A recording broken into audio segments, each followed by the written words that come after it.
Thanks for joining us. Hopefully, you had a chance to get some hot dogs and hamburgers and enjoy the parade of like 300 children in costume that we just had going down the Ed Wing. But I'm glad that we're joined for the start of our panel or our series on housing by Liz Clasen-Kelly, the CEO of Roof Above and one of the really good friends of Covenant. You could say she's depicted in one of our stained glass windows. From the Stapleton Davidson intern point of view. But she really doesn't need much of an introduction because I think every one of you here have met her before and been to her talks. So I'm glad that y'all are here again. And as Grace likes to say, as we go from getting here to being here with all of the rain, I would just like to pray for us before I hand it over to Liz. So will you pray with me? Holy One, who brings the rain and the sun and the cold weather and the holiday festivities that bring so many children bustling around this place. We too remember that in this place, in a few weeks, we will house neighbors for just a night with room in the inn. And we think of Roof Above, who houses these neighbors every night, and the work that they do to bridge the gaps of justice in our city and in our world. We thank you for our friend Liz and that she's chosen to be with us tonight, and ask that you would open our eyes and ears and hearts to the work that is being done in the city and where we might play a role. In your son's name we pray. Amen. All right, Liz. Is this working? Yes. Can we just say how wonderful it is that Courtney is in this role at Covenant? The first time I ever met Courtney, I learned she was working at USAA, and I only wanted to talk to her about USAA because I'm really passionate about great customer service and if you've ever had their insurance. And then afterwards, she's like, I had all these great theological things I wanted to talk about, and Liz just wanted to talk about USAA. I was so disappointed. I was like, please, no one wants to talk about insurance. USAA, Costco, like superb customer service I can talk about, but I love to see theological curiosity, and so you guys just have a great partner here to be asking big questions about who God is and how God works in the world. So we got together to talk about this, and of course, if you know me, like my first inclination was like, what kind of slides should I put together about data? And Courtney was great for us to sit and say, like, actually, what would be most impactful to share? So I promise we're going to do a lot of this will be Q&A, and you can ask me as many data questions as you want. But I want to start with stories. It's one of my favorite parts of the Christian faith is that, like, this almighty creator, like, became human and was in relationship with us, right? And in the work of Roof Above, relationship is at the foundation of what we do. So I just want to tell 3 stories from our work. And I think most people know what Roof Above is, but I'll just say, big picture, we serve people experiencing homelessness. Our mission is to unite the community to end homelessness one life at a time. We do that through basic services, but really the majority of what we do now is housing. Covenant has been with us every single step of the way. Covenant is huge in my personal life when I was an intern at age 19 and discovered this work. So I'm always grateful to be with your congregation for all the ways you've been impactful in my life and in our work. So 3 stories from our work. This first one I've shared a couple times, so if you've heard it before, please forgive me, but it's one of these significant moments in my life, and so when I think about a story to share, it often comes to mind. I had recently given birth to my son Jonah, who's now 12, and I'd gone back to work, and my role with Roof Above at the time was street outreach, and I was trying to get back to the gym, so I was driving in the early mornings to the gym, and I kept seeing this man at a bus stop, and it appeared that maybe he was living there because he was frequently there. And so I said, well, I'm going to start outreaching him. And so I pulled over and, tried to gauge and see what we were doing. He was like, I am not homeless. I'm not interested in talking, had no interest. So this is not uncommon in street outreach, and a great tool in our toolbox are Bojangles biscuits. And so I went, started getting every, like once a week, not overkill, once a week, a Bojangle biscuit and taking it to him and trying to engage several times, just no interest, was interested in the biscuit, not interested. And then one day I said, are you sure you don't want to talk, about housing, which I'd asked that before. He said, housing? Well, absolutely. Almost like, what's taking you so long, lady? Of course I want to talk about housing. So I brought out my laptop, and if you know anything about our kind of housing continuum, everybody, once they engage, get entered into this database, we now have kind of this system by which we identify the most vulnerable people to prioritize for housing. So it's like kind of, if people are ready to talk housing, you're going to be getting their consent to go in a database. So I pull out my computer and start very first questions. What's your first name? Got his first name. What's your middle name? And when he told me his middle name, it was like this moment where you feel like the world like stops and like goes into slow motion. His middle name was Perfect. Now, I just given birth to my son. And when you hold that baby in your hands, you just think, oh my gosh, this child is perfect. And I struggle with fear and anxiety. So after I thought this about my son, one of my next thoughts was, what if the world doesn't see? What if I send them out into the world and they don't see what I see, right? So in this moment of loving him, I'm having this fear. So now a few months later, I'm meeting this man, and he tells me his middle name is Perfect. And it's like in that moment, I can connect with his mother, right, who's given birth and gives him this name almost as a symbol, almost if she knows what's up ahead. She knows that people might not see what she sees in that moment.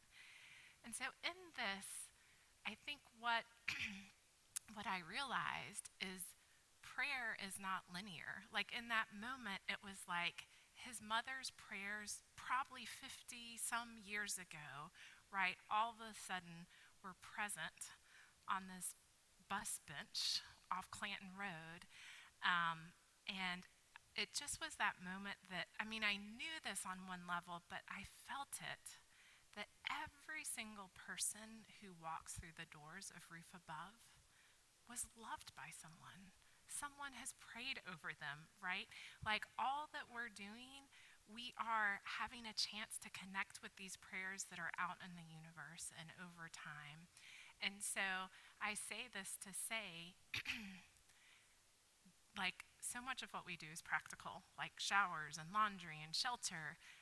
But there is when we do our work well, which we are not always 100%, but when we do our work well and who we strive to be is to recognize and see the full humanity of everyone who walks through our door, right? So this is not up for debate, but some people are trying to make it up for debate.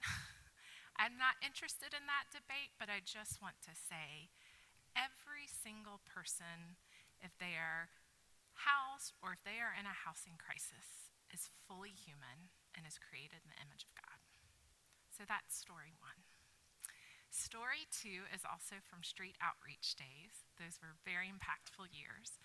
And in street outreach, we're really going out to find people who aren't otherwise coming in for services. And kind of before we had Housing First and before we had places like Moore Place and the Rise on Clanton, which Covenant has been just a huge part of, street outreach was a lot about giving people a sleeping bag, giving people clothes, and a lot of trying to get people to go into treatment. And there was a lot of no's that came with that, right? Sometimes there were yeses, and those were big moments. When we started doing Housing First, the conversations became very different because they became conversations about housing, which most people, some people were skeptical at first, but most people wanted to have that conversation.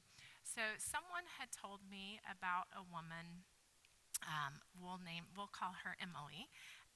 Emily who was frequently in and out of the hospital. And she was very hard to pin down, but they told me some corridors where the ambulance picked her up.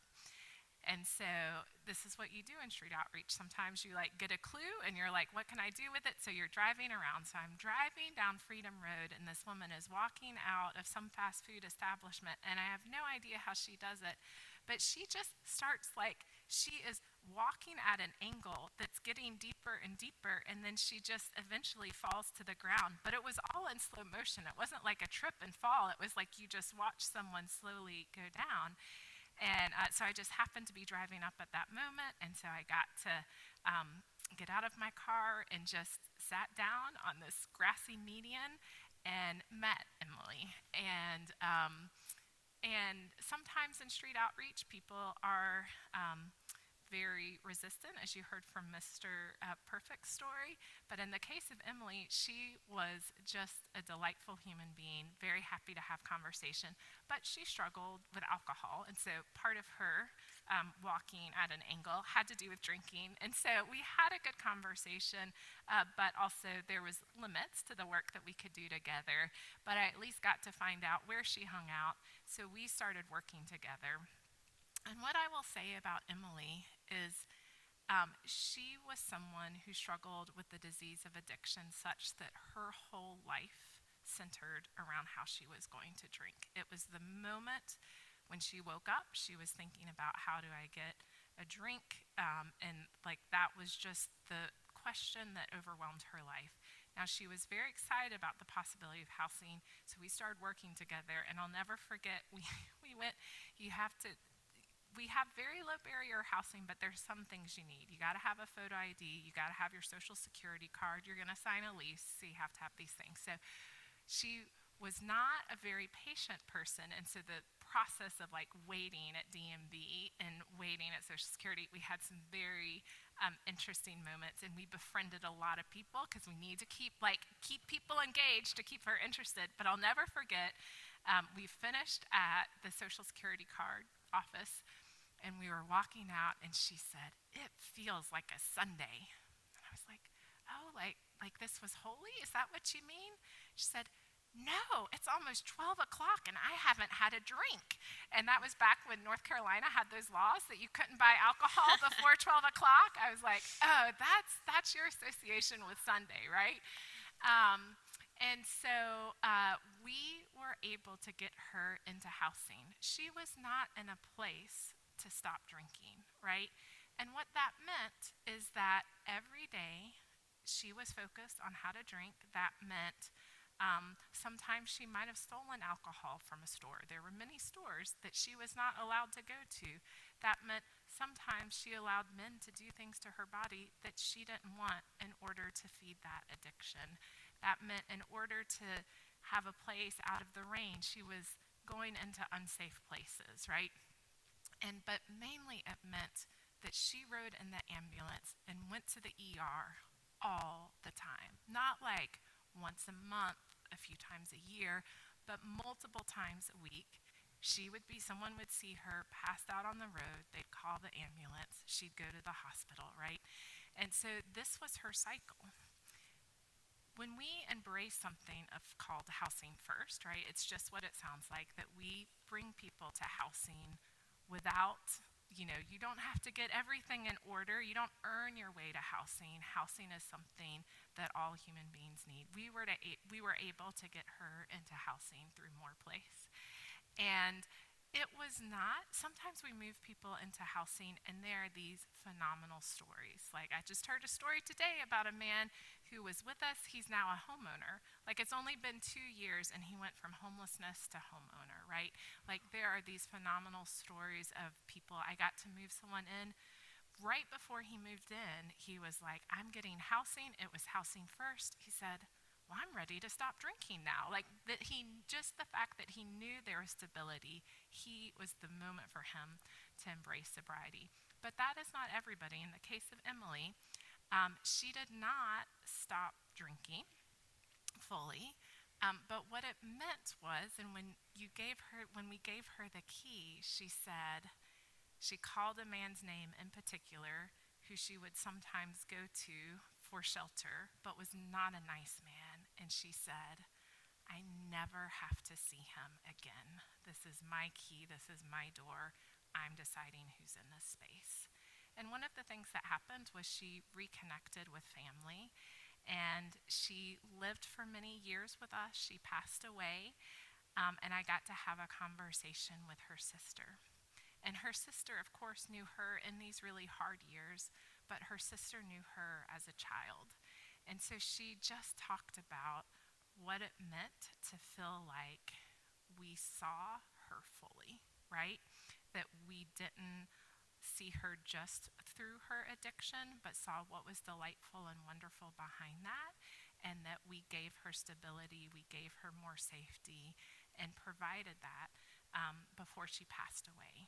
And so, again, there are, and as I'm telling this, I'm like, well, maybe I should have told it like a bigger success, right, than this. But to me, to think about what she was living in. And again, the drinking didn't stop, but it became less central because there were other parts of her life that had meaning.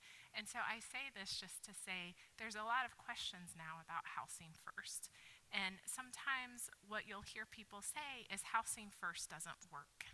And sometimes they're saying that because they're saying, look, we've spent money on housing first and homelessness is going up, right? Like it's not ending. And so, but there's a real difference between if housing first works for an individual and ends that individual's experience of homelessness, and have we scaled it enough, and are we doing enough as a community? One of the I told you I wasn't going to talk about data, but I'll just say, does anyone know the number one predictor of how much homelessness you'll have in your community, like your homelessness rate? Anyone want to guess the number one predictor? Oh, I want to guess before you say it. What's that? That's it. The higher the rent, the higher the homelessness, right? It's not weather, it's not mental health, it's not substance use, it's not how generous is your community, how many social services. The number one predictor is if you're very expensive, if your rent is very high, you're likely going to have a lot of homelessness, right? And so simply because we're investing in housing first, it doesn't change our whole housing context. Housing first is incredibly effective for individuals.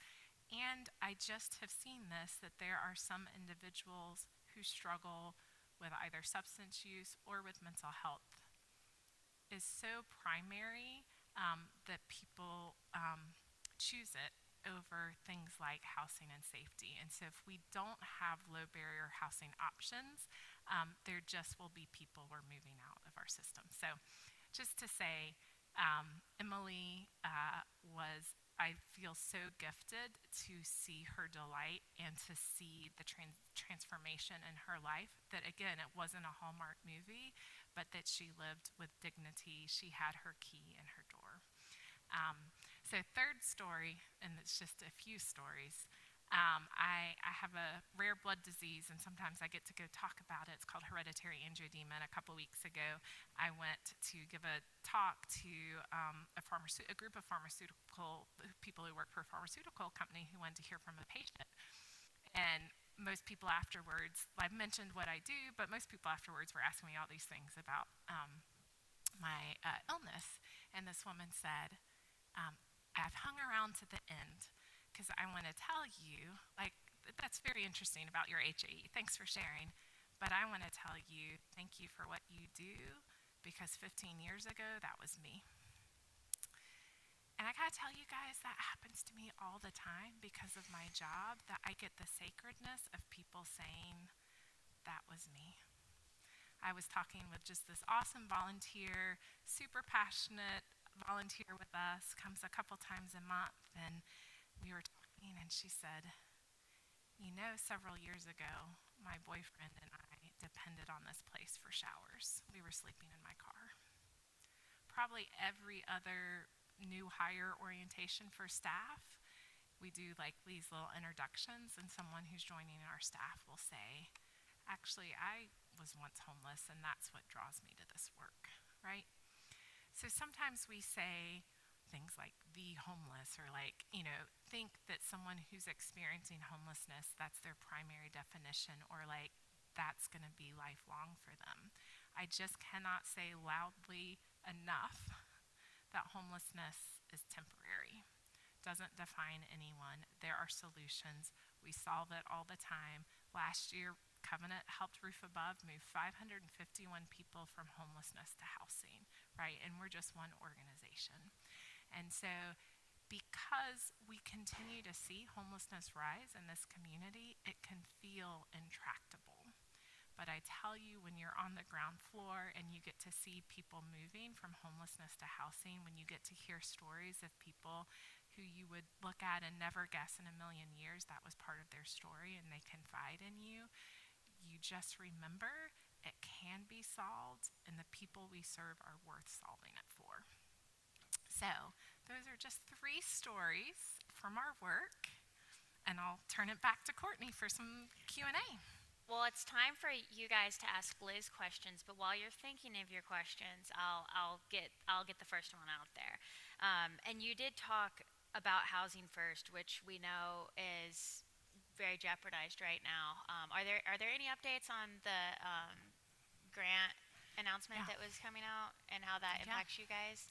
So, Housing First is one of the main funding sources for Housing First is a federal grant called the Continuum of Care Grant.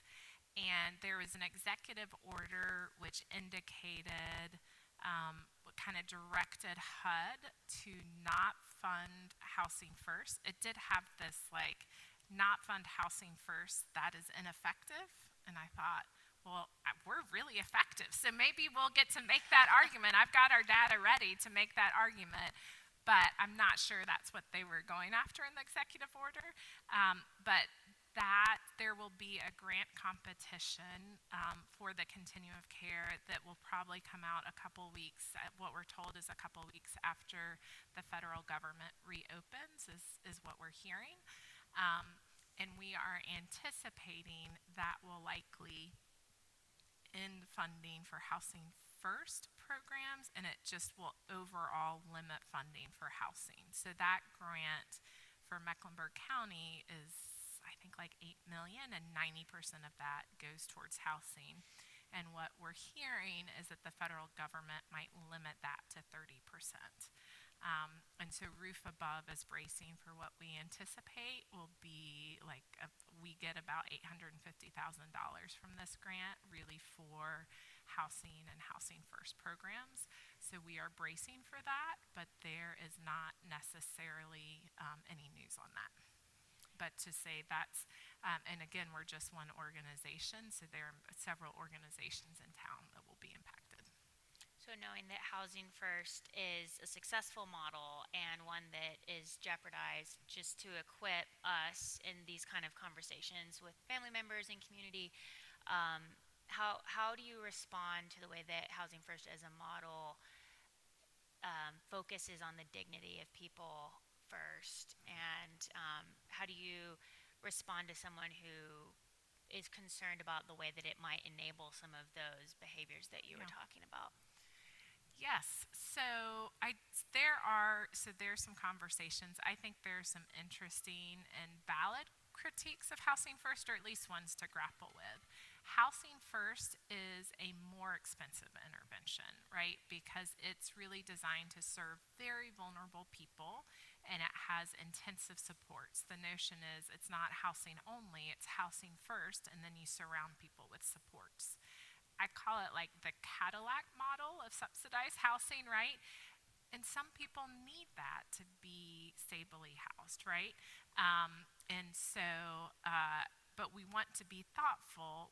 Everybody experiencing homelessness doesn't need that level of support. And so I think what is interesting is some of the same people critiquing Housing First as expensive are making an argument to consider incarceration in institutions, which are actually even more expensive, right? And so that's where I'm like, I'm happy to have this, like, how do we think about, like, how to like sparse out the system so like we're serving the right people. But if we're looking at the alternative to incarceration, you've really just made the whole like cost effectiveness a moot point. Then I think the other piece is saying housing first doesn't do enough to help people move through addiction and connect with treatment. And I think this is where I appreciate you use words like dignity. So, you know, human behavior is challenging, right? Like, I'm overweight. I've tried for however many years to lose weight, right? And that is like challenging for me, right? Like behaviors that would make sense for me to do if this is the outcome that I want. I can't just make myself do those for whatever reason, right? Like there are all things that we have that we would like to change that just aren't easy to change. Like change is difficult. And I've worked with people deep in addiction, and like this is like this is a question for your theological curiosity. Like I've seen there's a gentleman who was so deep in alcoholism, and he was drunk and stumbled in front of a car. And when this happened, he heard the voice of God who said, and I just love this understanding of God. What this is how God sounded. He said, "This ain't your last rodeo, cowboy." That was his voice of God. Would you believe that man stopped drinking? Like that was that moment for him. He stopped drinking. I met him. He moved in with his brother, and he spent every day going back into encampments trying to get people into treatment. Mm. But there are other people I've seen, I've sent them, like cheered them on, taken the treatment time after time again, and relapse happens. Like, I don't know what makes it work and what doesn't. I only know that it takes tremendous courage, and often what's behind substance use is pain, it's trauma, and to look at that stuff and to heal. It doesn't happen for everyone. There's not a formula, despite all of our best science. Like we have some things that work well, but it's not foolproof. And so, what I can tell you is just I've spoken with enough family members of our tenants at Housing First and Housing First programs who are so grateful that there's an intervention that allows people stability. And so I believe Housing First is a embodiment of grace. I think we should be challenged to continue to dream dreams with people, but to let people be authors of their own lives. Like, I'm not dreaming those dreams. I have lots of opinions. I'm happy to like dream dreams for other people, but if they're not their own, there's no need for that, right? So how do we walk with people but not simply be complacent? So that's a place I think we can be challenged. But the reality is not every story in this world. Now I'm not saying in the next that that's not possible, but in this world not every story gets to be a Hallmark movie, but people should still have stability. And then if none of those arguments work, the reality is if we don't do it, because I've done this work when we didn't have Housing First, we are arresting people, people are riding the ambulance, they're in and out of the ER, and all of that costs money. And all of that costs taxpayers money, and all of that creates inefficiency in our systems, right? And so those were the reasons Housing First received bipartisan support, right? Like people from all angles could support this. And so again, there's kind of this push for greater institutionalization now. But I just pulled our data. In our permanent supportive housing, 79% of the folks we serve have at least one mental health diagnosis, right? So when I think about like these are alternatives to institutions that used to exist, but people have a ton more independence and a ton more community in them. And so that was a very long answer. There's an economic reason, there's a logistics reason, and there's a theological reason. I think the mental health reason, though, sometimes it's easy for us to like gloss over if we haven't been exposed, to family members or ourselves or whoever with like significant diagnoses. But all of us have like traveled or camped or gone off of our routines and know that like you don't eat the same and you don't remember to take your medicine or your prescription lapses. And so I think that lack of structure, it's easy for us to um, overemphasize how much of a difference that that could make in someone's healing and Yes. ability to have a care plan. Yes. Honestly, just like sleep, like a sense of feeling safety, having a door, like those things make just by themselves.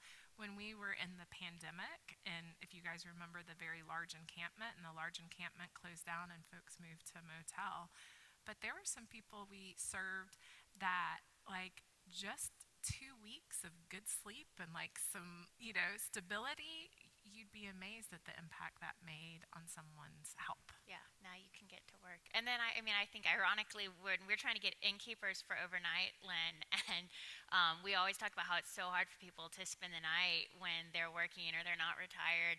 And if you think about it, like it's so hard to go to work one day after spending one night as an innkeeper. But how would you be expected to go to work every single Yep. day if you were living Yeah. on the street? So, what questions do you guys have for Liz?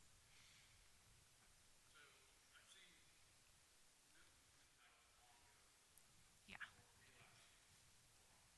Yes. What's interesting? Oh, we got famous people in the room tonight.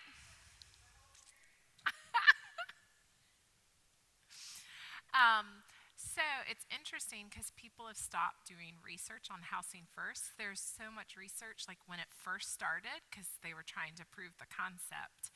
And then it's kind of like, and then we proved the concept that it worked to keep people housed. And then there were the cost studies. And so the data is not recent data because this stopped kind of being this question of curiosity. So it will be interesting kind of what happens. But some of the initial research, which compared you would call treatment first housing to housing first, right? And so, what was really interesting is that people, when you looked at mental health and substance use treatment, how much healing or kind of how were symptoms managed, those results were really similar. And so, what was fascinating to me is by not when you didn't require it, you actually had similar behavioral health outcomes as than when you did require it. Where there were really different outcomes was on housing stability. And so there were much higher housing rates. Typically, housing first programs have an 85% housing retention rate or higher, right? Because there are, like, our rules are pretty much pay your rent. Your rent is a third of your income. Pay your rent and be a good neighbor. Like, we have a very low tolerance for violence, right? Because we're living in community. And so we don't have a lot of rules, but in treatment first, often relapse is often a reason why you lose housing. But for those of you who've walked with people or had your own experience, relapse is often part of the recovery journey. But then if you're losing your housing when you relapse, right, then it kind of can make the cycle more challenging. And so that's the comparison. I will tell you, Roof Above operates. We're about to open our second substance-free housing. So we are proponents of housing first, but it's not our only housing. Because we work with people who struggle with the disease of addiction who have asked and want this kind of accountability in housing because it helps people work through relapse. So in our substance free programs, when people relapse, we ask that they reconnect, they go to detox, reconnect, like detox 3 days and then come back and we'll work with you on your recovery, because we're trying to shorten those cycles of relapse and use housing as an incentive. And that's really something that's been asked for by the community because they know this disease. It's a really tough disease, right? And so we're just trying to add tools in the toolbox. So that's the data. I'm not going to remember precisely, but in my head, which I really shouldn't tell you data that's just in my head because I'm getting old, but I think it was like 50% retention in the treatment first, and it was more like 85% in the housing first program. So that was the differential, I think.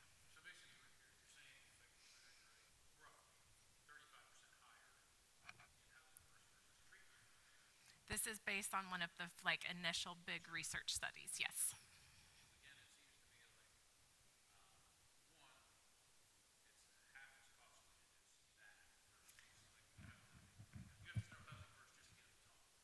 Yeah.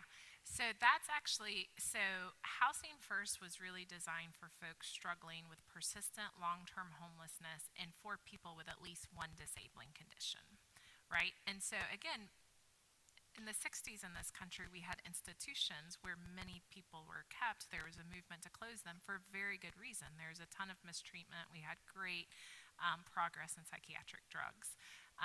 And so people, thought was people can live closer to the community. We just didn't fund those alternatives. So I really think about Housing First as like a delayed response to institutional closures, right? Um, but actually, the majority of people experiencing homelessness are what's called situationally homeless, right? There's some bump in the road. It's often two bumps. It's often like I'm going through a divorce and I had a heart attack, or my mother passed away and I'm in deep grief, and then my job hours got cut, or I lost my job. So some combination of those. And so that's actually the majority of people experiencing homelessness, and what you've described we would call self-resolved. So about a quarter, over the years, about a quarter of folks who come in our shelter upon entry, so like their first day in the shelter, they are working.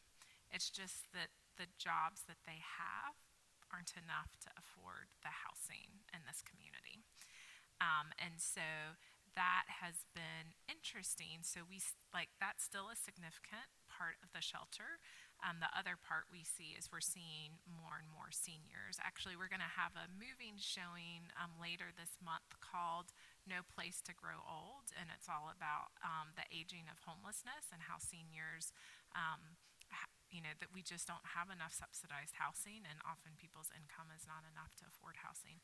So we absolutely still have a group of people who are working and need help to get out, and often do self-resolve. We have lots of people who self-resolve. Sometimes it's through relationship, sometimes it's through the traditional housing market.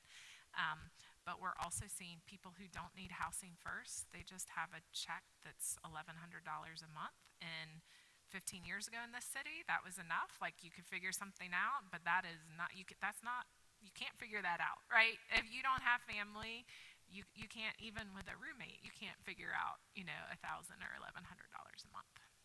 So great questions. I will just say the fire department, I'm assuming your fire department, based on your where, is on our campuses all the time. Often the first responders. I will say I've done this work long enough, pre-Housing First and post, and one of the most gratifying pieces is how excited first responders are when people get in housing, because often there were people they just saw time after time after time, and there's a certain trauma when you feel like there's nothing I can do, I'm not helping at all. And so we moved someone into the Rise on Clanton, and he was like, if you listen to the police phone calls, was the most named person. Like, people called him by name when and not for huge things, right? But just he was a public presence, and was many people called the police on his behalf. And so when he moved into housing, police officers got him stuff. Like, they were the number one cheerleaders that he was moving home, Wow. right? And so I'm always amazed by watching the buy-in of Housing First with the people directly there on the front line. So thank you. Other questions? We'll go here and then in the back. Mm-hmm. So, and Roof Above has limited work in families. So actually the number one way we serve families is through Room in the Inn. We prioritize families for Room in the Inn. So actually, Room in the Inn is now primarily a families and women program, because those are the two populations we serve. So family homelessness across the nation is rising. Um, this is where I'll do a shout out to a book called There's No Place for Us, which is a recent book by Brian Goldstone. And he writes about working families in Atlanta, but none of them are counted in our official numbers because they're all in hotels or doubled up. So I will say this when we talk about, there is how HUD defines homelessness, which would be families in shelters, families in cars, which is actually the most, if a family meets the HUD definition of homelessness outside of a shelter, the most likely place they are is in a vehicle. So there's not a large number of families sleeping outside or in tents, but there are way more families sleeping in cars than we would ever find. And if you go to things like the Welcome Center between between like South Carolina and North Carolina, like if you go to Walmart, like you would like if you look, it's happening there right before our eyes.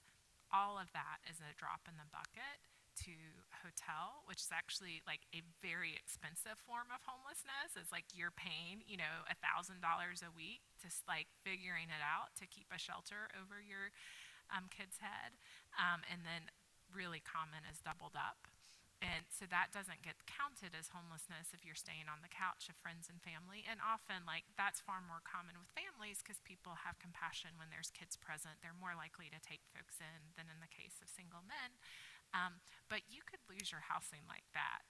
You could be exposing your kids for the sake of shelter to things that you never want them exposed to, right? And so we don't count this, right? But it is really incredibly detrimental for kids. Like it's still homelessness, right? But if we counted it, our numbers would go way up. And so in this book, one of the things that Brian Goldstone argues is we don't want to face how large this housing crisis actually is, so we've defined it in a way that makes it feel more manageable. So I will say roof above, we don't do, our housing work does not include families, but there are great organizations in town, Charlotte Family Housing and Salvation Army Center of Hope, and of course you'll be hearing from Habitat, so a little further on the housing chain, but of course do incredible work to make home ownership possible for families. Um, and it's, I'm a mom, I know what it is to get ready in the morning, right? Like, you're just like, and what if you're waiting in line for a shower, right? What if like when you are with a family at Room in the Inn, you're just like, this is infinitely harder. And so I'll just quote, you mentioned Father Greg Boyle. He has this line that I love, something like, we should stand in awe of all that people carry, not in judgment of how they carry it. So, so I didn't really, because we're limited in family work. I don't know if that answers your question, but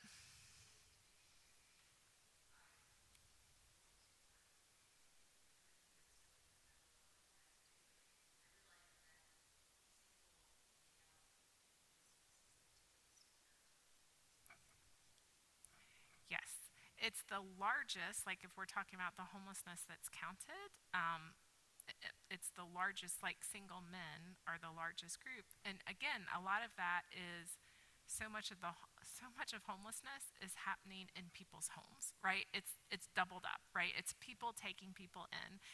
Very rarely does someone get evicted and they go from eviction to the shelter. That's very rare from us. The commonplace is you go from eviction to you're doubled up. Maybe you find your way back. Most often you find your way back. So people see us after they've burned some bridges with the doubled up is kind of, so there are many people in a housing crisis that are not connecting with the homeless service system. If you guys have read Evicted by Matthew Desmond, I love that book. Some people experience it as very heavy, but I love that. One of the things I was amazed by was how long it took anyone to decide to ask for shelter, right? There were all sorts of solutions folks were trying before they were turning to our system. And our system is at capacity, right? Like we are overflowing. We have more people requesting shelter than we can serve. And we know all these people aren't even requesting shelter, right? And so that's where I think for us to grapple as a nation with how do we even conceptualize housing? What's the role of government with housing? One of the things that Brian Goldstone calls for in this book is a European notion of social housing. Like, how do we think much more communally and how we live, how we own housing? All of those questions are out there. And I'm not saying I have all the solutions. I just know these are practical questions. They are also moral questions for us. They're theological questions. In the back.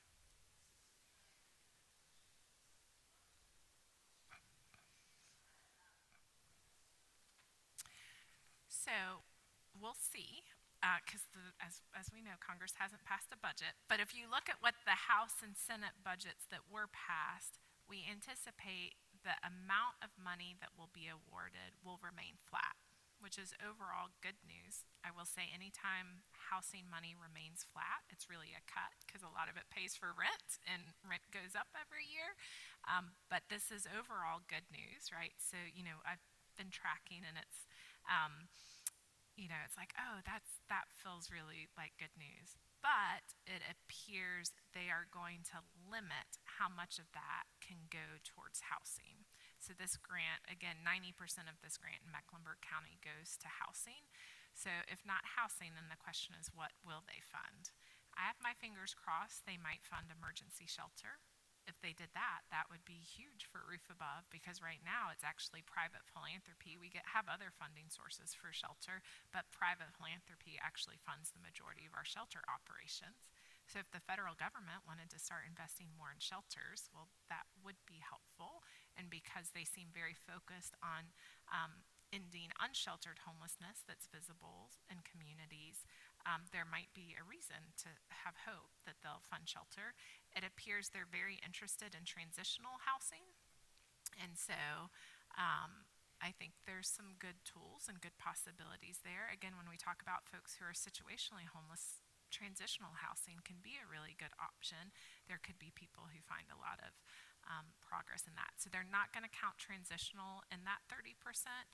So it's largely a cut to permanent supportive housing, but also kind of any permanent housing, limiting permanent housing, which I really believe, particularly for folks with disabling conditions, is a vital tool to ending homelessness. So I'm not seeing the logic, but we'll wait till it's released and see what new tools might be there for our community.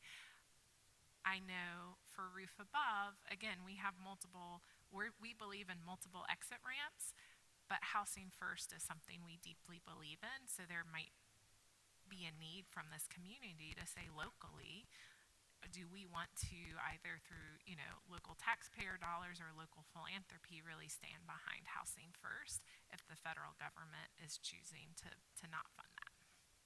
They didn't at first. I mean, when we started Housing First, we were like out on a limb. It was the faith community, it was private philanthropy, and it was the federal government came around later. That allowed us to scale. When we started More Place, it was really like we were innovators, and then there was funding, and so we got to grow that. So I think we'll find a path, I hope, as a community. I believe that. I was here several weeks ago and heard just a great Bob Henderson sermon on the provision of manna. And it was absolutely what I needed to hear, to remember there's plenty to worry about in the future, but that's not my job. My job is to worry for today. And shockingly, day after day, we find provision, right? That's the promise.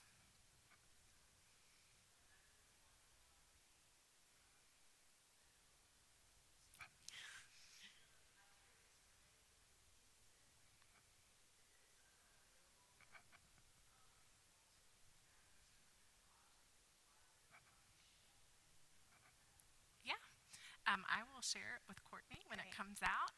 It's not particularly, and it's like sometimes it's very interesting. You have to like read the the details to sometimes, and sometimes it's more evident.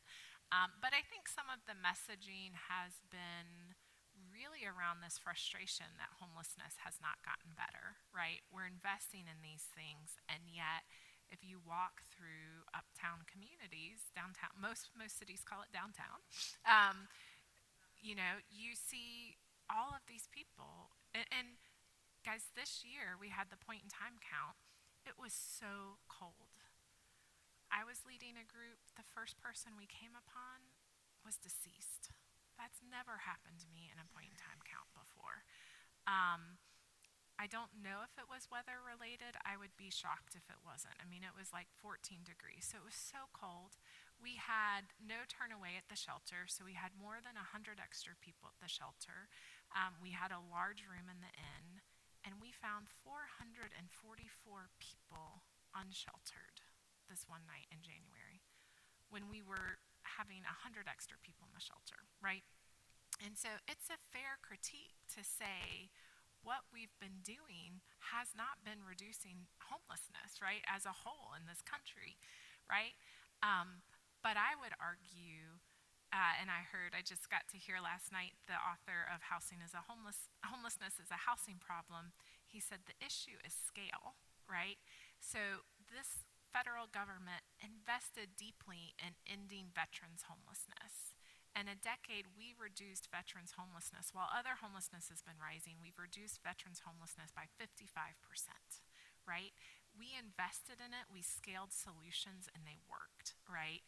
And so I think there's a fair critique to say, have we been doing the right things? But I also think a vital question is, have we been doing enough? And I think if we look at what it costs to really address this issue, right, people get sticker shock. But to your point earlier, it's sticker shock when we don't address it, right? And if we're going to address it through institutions, whether or not we bring back mental health institutions or we're looking at incarceration, that is more expensive and that is not more life giving, right?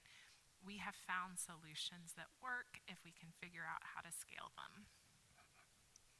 And there's, I mean, it's like, I'm embarrassed to tell you, while I started this work, as a volunteer, as a intern with you guys, and then uh, um, uh, volunteering with Room in the Inn and Urban Ministry Center back in the day, it took me way too long to realize this. But I can say this so clearly: housing is the solution to homelessness, right? Like, and it's housing plus what right level of supports, and like what, how long do people need that support.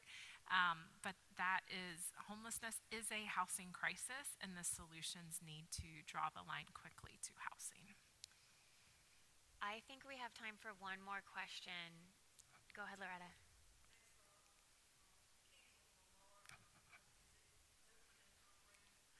So Kings on the Mar, you guys are supporters of that. Thank you. Anybody remember King's College back in the day?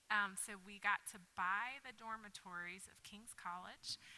We renovated them. It's going to be 64 units of transitional housing. That will be a program more for situationally homeless. It's going to be 64 units total, 20 set aside for veterans, 44 for working men. That will be our second substance-free campus. The veterans program is an important part of the operating of that, so we just have to get the okay from the VA. We thought we would have it. I think it's probably been impacted by the federal shutdown. We'll see. So we should hear any day. So right now we're hoping for a mid-November opening. Is kind of, we're going to kind of plan and hope that support, but we'll have to pause until we get the final approval. But it's a great, because we have a historian here who has a book for sale. We'll let you guys maybe do a quick preview for, because who's next week? You're week 3. Laura's next week. Laura Belcher will be talking about habitat and homeownership next week, and then Tom Hanchett the following week will be going deep into geographical history, location, and proximity. And we do have some of his books over here. Yes. And I've not read his new book, despite him writing a beautiful note to my husband and I and giving it to us. But it's on my list. It will be read, but I cannot say enough good things about. If you haven't read Sorting Out the New South City, please read it. You will understand your community around you in whole new ways. I read it when I was probably at Stapleton Davidson, maybe my first year. I read it at some point early on in my career, and it was such a meaningful read, and I recommend it to others. But as a historian, I will say Roof Above loves getting to have a piece of history, so I love that we're getting to hold on to the history of King's College. Actually, some prominent Charlotteans went to King's College. It's where men studied business or administration, and women studied shorthand. One of our donors' mom taught secretarial sciences at King's College back in the day, which I just love. So we're getting to hold on to a piece of history. Yes. There's, now I'm going to, I wrote down the names. there's no place for us. No place for us? Maybe there's just no place for us, evicted, and yes. Brian Goldstone. No, I get confused because there's the documentary, which is no place There's like no place for us. Brian Goldstone evicted Matthew Desmond. You talked about the movie No Place to Grow no Old. place to grow old. That's where so. And that is going to be November 21st. Elevation's going to host us for screening. It's a really powerful documentary based in Portland.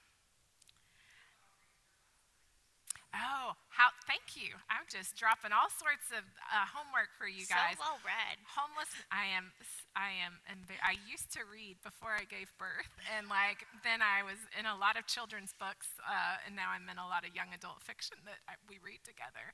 That's cute. Homelessness is a housing problem. That is a bridge between academic. It is like a little dry. So you can also get really great like presentations on YouTube of watching them present the data. So if that's more you, you'll get as good a data as reading the book. You're talking to Presbyterians, so Yeah, like that's true. stereotypically, I think people can read that. My sister is a Presbyterian pastor, but then she fell in love with an Englishman, and so she now lives in England. So she had to become Anglican, right? Because you really don't really have much of a career trajectory as a Presbyterian in England. But it's so funny because she really could not prepare sermons. She's like, I need all this time to prepare sermons. They're like, what are you spending all this time on? That's like, but I'm like, that is like, I'm Presbyterian to the core, a good, thoughtful sermon, like, that is me. And so she's had to give that up a little bit and becoming Anglican. I'm sure that we could keep asking you questions, but I want to honor everyone's time and yours. If someone's been inspired and feeling convicted, what is one practical step as we leave here tonight that you would like to leave us with? Um, I this I just think pray for people, and if you hear anyone that uses language that doesn't recognize the full humanity of someone in a housing crisis, challenge it and offer a different perspective. Think about that mother who named her son perfect. Because we all are good and created in the image of God and the image of God. Like that is a truth. We've all sinned and fall short of the glory of God. These two truths remain with us. They're true for all of us in this room, and they're true for everyone experiencing homelessness. So that is what I would say. There are great nonprofits to volunteer with. If you want to check out our website, roofabove.org, we got some volunteers in the house. We got Room in the Inn volunteers. I think Room in the Inn is a great way to sit with people's sacredness. So I think that's maybe a practical way, and it's right here in a wonderful youth room in your basement of your church. So She just hung out there I just after having sort of not having dinner with us. But anyway, thank you for being here. You always inspire us, and there's more where this came from, y'all. So you can come back for the next 2 weeks to hear other speakers, Tom and Laura, and you can invite your friends. But thank you so much for being here and showing us how to do the work. thank you guys so much. It's always a joy to be with this community.